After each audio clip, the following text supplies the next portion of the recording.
Movie वाला पवन लेकर आया है एक ऐसी कहानी जो हमें यह बताती है कि लालच हमसे क्या करवा सकता है।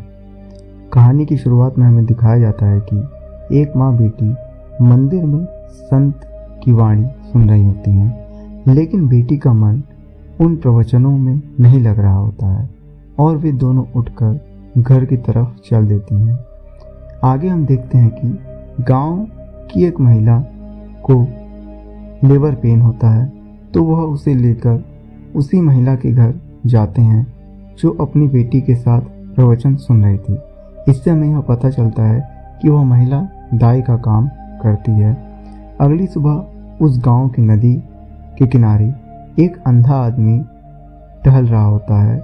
अचानक वह किसी आदमी के जूतों पर अपना पांव रख देता है। उसे लगता है कि शायद कोई आत्महत्या करने गया है। वह जोर जोर से चिल्लाने लगता है। तभी वह आदमी जिसके जूते थे नदी से निकलकर बाहर आता है और उस अंधे आदमी को बताता है कि वह बस नहा रहा था। इसके बाद वह अजनबी आदमी कपड़े पहनकर गांव की तरफ चल देता है। गांव में पहुंचते ही वह अजनबी आदमी मंदिर में जाता है और वहां पुजारी उसे प्रसाद देता है। वह प्रसाद लेकर अजनबी आदमी आगे बढ़ जाता है। इसी दौरान उस प्रवचन वाली महिला के घर एक साधु आता है और कहता है कि माता लक्ष्मी की कृपा उसके परिवार पर होने वाली है, लेकिन वह महिला और उसका पति उसको भला बुरा कहकर घर से भगा देते हैं। रास्ते में उस साधु और अजनबी आदमी का आमना सामना होता है। वह अजनबी आदमी उस महिला के घर की तरफ ही जा रहा होता है। घर के बाहर पहुंचने पर अजनबी आदमी पीने के लिए पानी मांगता है। इसी दौरान महिला उससे उसका नाम पूछती है, तो वह अपना नाम केशव चंद बताता है। फिर वह प्रसाद जो उसे मंदिर के पुजारी ने दिया था उस महिला को दे देता है। इसके बाद वह रात में वहीं रुकने देने की सिफारिश करता है, लेकिन महिला यह सुनकर संकोच में पड़ जाती है और अपने पति की तरफ देखने लगती है। वे लोग उस अजनबी को नहीं रहने देना चाहते, जिसका कारण वह अपनी गरीबी और घर में खाने को कुछ न होने को बताते हैं। फिर वह अजनबी आदमी कहता है कि वह ज़मीन पर ही सो लेगा तथा जो रूखा सूखा उसके परिवार के लोग खाएंगे वही खा लेगा। इसके बाद पति पत्नी अपनी बेटी की ओर देखते हैं। उनकी बेटी यह कहती है कि उसे कोई दिक्कत नहीं है और फिर वे उस अजनबी को घर के अंदर ले जाते हैं। कुछ देर के बाद उस घर में गांव का एक आदमी पहुंचता है। उस आदमी के पास इस परिवार की ज़मीन गिरवी रखी हुई होती है। उस आदमी की उस परिवार की लड़की पर गलत नज़र होती है। उसके जाने के बाद अजनबी आदमी उस महिला से पूछता है कि उसे उनका कितना कर्ज वापस देना है।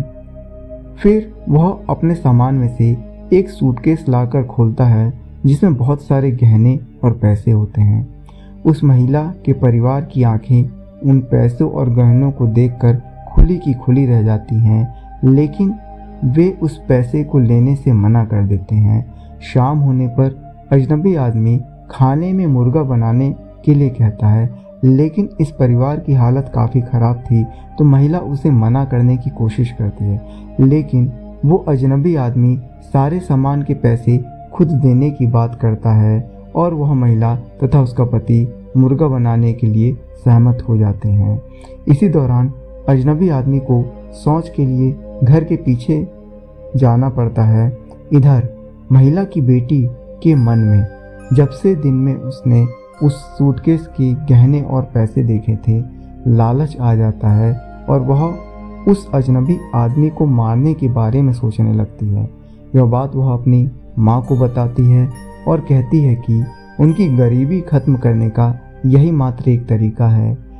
उनकी बातचीत के दौरान लड़की का पिता उनकी बात पीछे से सुन लेता है और घर के अंदर आने पर जब महिला उसे उनकी बेटी के विचार बताती है, तो वह भी उस अजनबी आदमी को मारने की बात से सहमत हो जाता है। इसके बाद हमें दिखाया जाता है कि उस परिवार के सदस्यों का व्यवहार बदल गया है। लड़की की माँ बाहर से कुछ जहरीले पत्ते लाकर मुर्गे की सब्जी में मिला देती है, लेकिन जैसे ही वह अजनबी उस जहरीले मुर्गे को खाने वाला होता है, उसे याद आता है कि उसने हाथ नहीं धोए हैं और वह उठकर हाथ धोने जाने लगता है। इसी दौरान घर पर 2 पुलिस वाले टहलते हुए आ जाते हैं और उस मुर्गे की सब्जी की खुशबू सूंघकर उनके मुंह में पानी आ जाता है तथा वे परोसे हुए जहरीले मुर्गे को खाने के लिए बैठ जाते हैं। लेकिन महिला उनसे उस थाली को ले लेती है और कहती है कि यह उसका जूठा है और अंदर से उनके लिए बिना जहर का मुर्गा ले आकर परोसती है। पुलिस वालों के जाने के बाद वह अजनबी खाना खाकर सोने जाने लगता है और उस महिला के पैर छूते हुए यह कहता है कि उसे बहुत पहले ही उनके पैर छूने चाहिए थे। इसी दौरान हमें दिखाया जाता है कि उस महिला का पति उस अजनबी आदमी के दिए हुए पैसों से शराब की दुकान पर बहुत शराब पी रहा होता है। इधर महिला और उसकी बेटी के बीच बहस होने लगती है क्योंकि महिला ने उस अजनबी आदमी को जहर वाला खाना नहीं दिया था।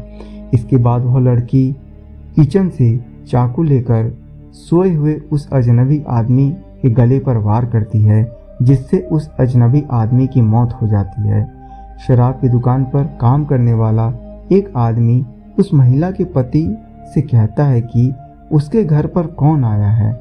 उस महिला का पति शराब के नशे से अचानक निकलता है और उस काम करने वाले से पूछता है कि उसे कैसे पता कि मेरे घर पर कोई आया है। तभी वह आदमी उस महिला के पति के कान में कुछ कहता है, जिसे सुनकर महिला का पति नशे में ही घर की तरफ भागते गिरते दौड़ने लगता है। घर पहुंचने पर वह अपनी पत्नी से उस अजनबी आदमी के बारे में पूछता है। वह महिला उस कमरे की ओर इशारा करती है जिसमें अजनबी आदमी की लाश पड़ी थी।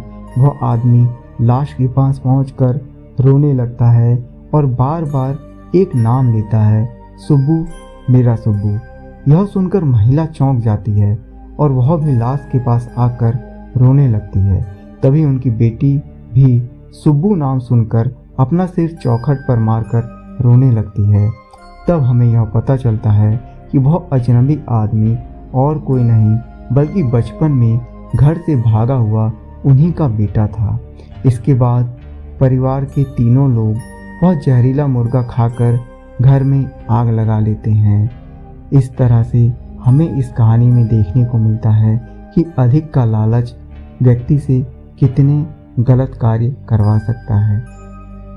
यह वीडियो देखने के लिए आप सभी मूवी लवर्स का धन्यवाद।